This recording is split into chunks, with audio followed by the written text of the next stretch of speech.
Hey, I wanted to jump on and talk about distress. Distress. D-I-S-T-R-E-S-S.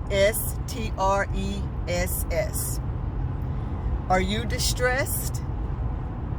Let's talk about distress, and let's talk about how we can be free from distress.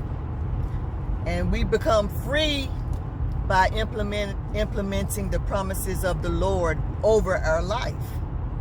Because as long as we free flowing in life and we don't have like a standard, we don't have a regulator, which is Christ, then we are going to be distressed.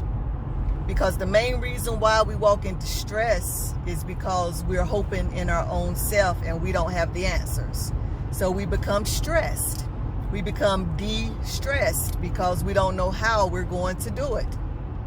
But the remedy is we have to put our trust in the Lord and our hope in the hope of our salvation. We have to put our hope in the Lord and trust that He will work it out even when we don't understand what's going on.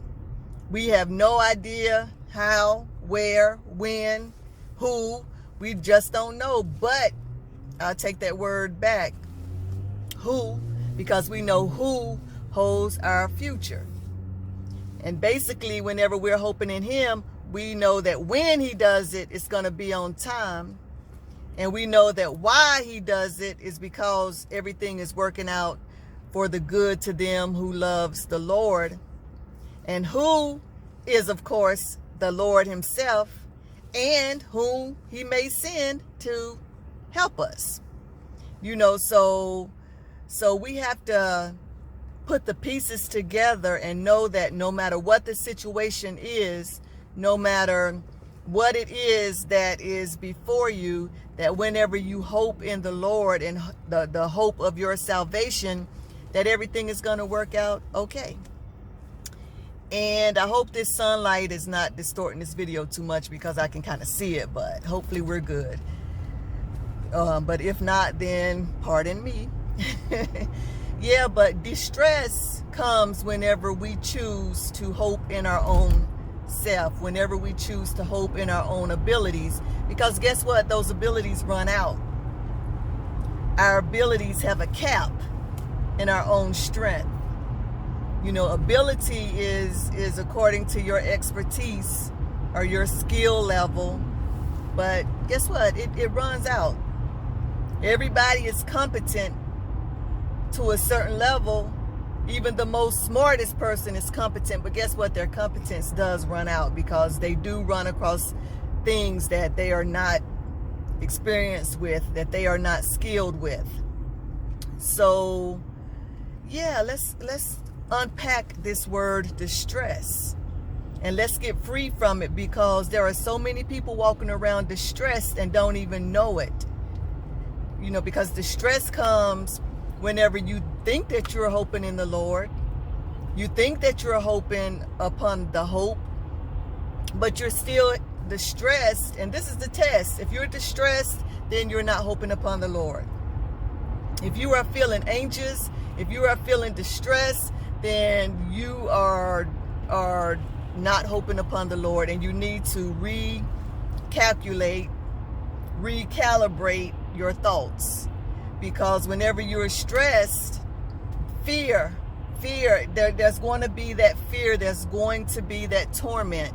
So whenever you are stressed or de-stressed, then you are definitely going to feel it in your emotions. When you are stressed, you are definitely going to feel it in your emotions. So let's work on putting our hope where our hope needs to be, and that's in Christ. That's in Christ. No matter what the situation is, He has promised you, He has promised us that He is a very present help in time of trouble. He has promised us that He will deliver. He has promised us that He would never leave us nor forsake us. So those are the things that we need to hope upon. Those are the things that we need to keep our sights set on and not depend on our own self. And I'm talking to myself too, because I have been distressed. I have been distressed and didn't even know. I thought I was hoping in the Lord. But whenever it all came down to it, guess what? I wasn't truly putting my hope in him. I wasn't truly putting my trust in him. Now, I was trusting him to an extent, but the stress and the distress in my body and the anxiousness and everything and the fear, the underlying fear was, key. It was proof. The proof is in the pudding.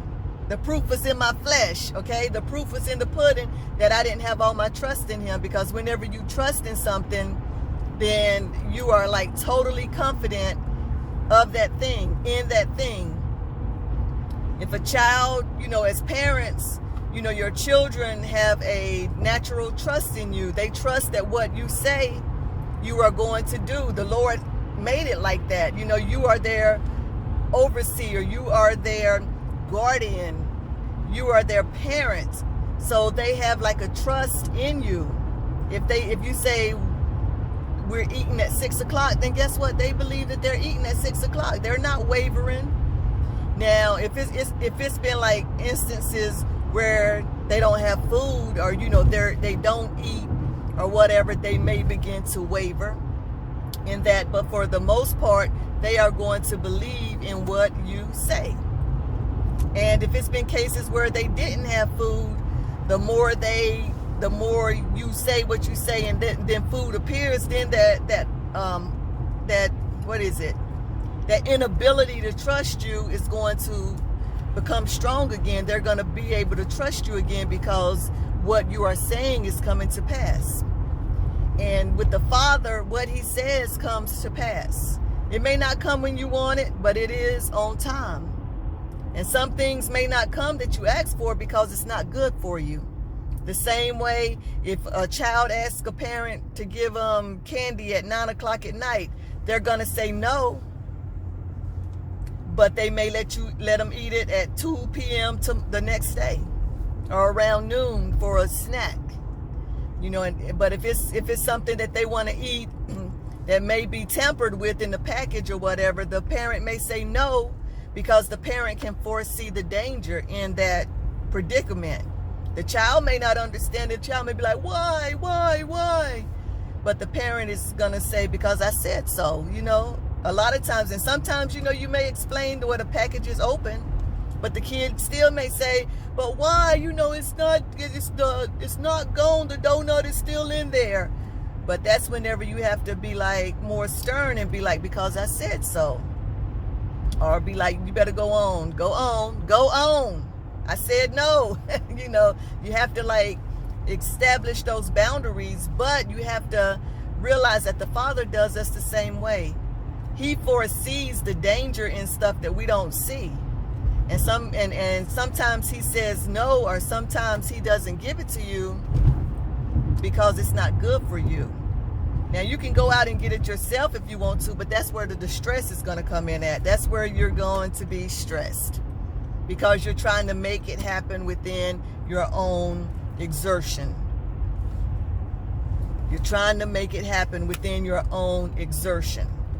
So yeah, y'all, the stress is like very subtle, but it's very powerful in making you feel stuck and making you feel tormented within your mind, within your will, within your emotions. So you have to watch out for that silent stressor called distress. You have to look out for that and pay attention to your body, pay attention to your actions. If you begin to walk in something, or you're doing something and your body is obviously stressing out or going into a crisis mode, then you have to pay attention to what's going on, because a lot of times our bodies will begin to tell us stuff before we even recognize it with our minds. We may begin to heat up, or we may begin to whatever our body does, we may begin to flee. We may begin to want to fight. We may begin to do whatever we're going to do as a defense mechanism, because our body is telling us that there is something that needs to be addressed with that situation. So yeah, y'all, let's pay attention to that silent stressor called distress, because it is a tormentor. It is a tormentor, and you will be tormented even though you don't feel the dis-ease at first, but you will begin to be tormented. So yeah, they're beginning to slow down up here above me, and I don't know what's going on. So I'm going to cut this video off now and pay attention to what I need to do. And I hope everybody is doing well, and we will talk again soon. And pay attention to that distress. Get it off of you. Get it off of you. All right. Thank you.